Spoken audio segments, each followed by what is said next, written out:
First reading, Genesis 18, verses 1 to 15. And the Lord appeared to him by the oaks of Mamre, as he sat at the door of his tent in the heat of the day. He lifted up his eyes and looked, and behold, 3 men stood in front of him. When he saw them, he ran from the tent door to meet them, and bowed himself to the earth, and said, My Lord, if I have found favor in your sight, do not pass by your servant. Let a little water be brought, and wash your feet, and rest yourselves under the tree, while I fetch a morsel of bread, that you may refresh yourselves, and after that you may pass on, since you have come to your servant. So they said, Do as you have said. And Abraham hastened into the tent to Sarah, and said, Make ready quickly 3 measures of fine meal, knead it, and make cakes. And Abraham ran to the herd, and took a calf, tender and good, and gave it to the servant, who hastened to prepare it. Then he took curds, and milk, and the calf which he had prepared, and set it before them, and he stood by them under the tree while they ate. They said to him, Where is Sarah your wife? And he said, She is in the tent. The Lord said, I will surely return to you in the spring, and Sarah your wife shall have a son. And Sarah was listening at the tent door behind him. Now Abraham and Sarah were old, advanced in age, it had ceased to be with Sarah after the manner of women. So Sarah laughed to herself, saying, After I have grown old, and my husband is old, shall I have pleasure? The Lord said to Abraham, Why did Sarah laugh, and say, Shall I indeed bear a child, now that I am old? Is anything too hard for the Lord? At the appointed time I will return to you, in the spring, and Sarah shall have a son. But Sarah denied, saying, I did not laugh, for she was afraid. He said, No, but you did laugh. Gospel, Matthew 8, verses 5 to 17.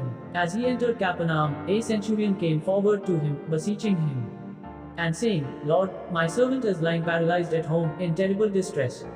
And he said to him, I will come and heal him. But the centurion answered him, Lord, I am not worthy to have you come under my roof, but only say the word, and my servant will be healed. For I am a man under authority, with soldiers under me, and I say to one, Go, and he goes, and to another, Come, and he comes, and to my slave, Do this, and he does it. When Jesus heard him, he marveled, and said to those who followed him, Truly, I say to you, not even in Israel have I found such faith. I tell you, many will come from east and west and sit at table with Abraham, Isaac, and Jacob in the kingdom of heaven.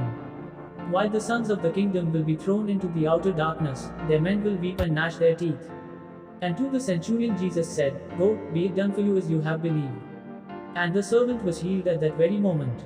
And when Jesus entered Peter's house, he saw his mother-in-law lying sick with a fever. He touched her hand, and the fever left her, and she rose and served him.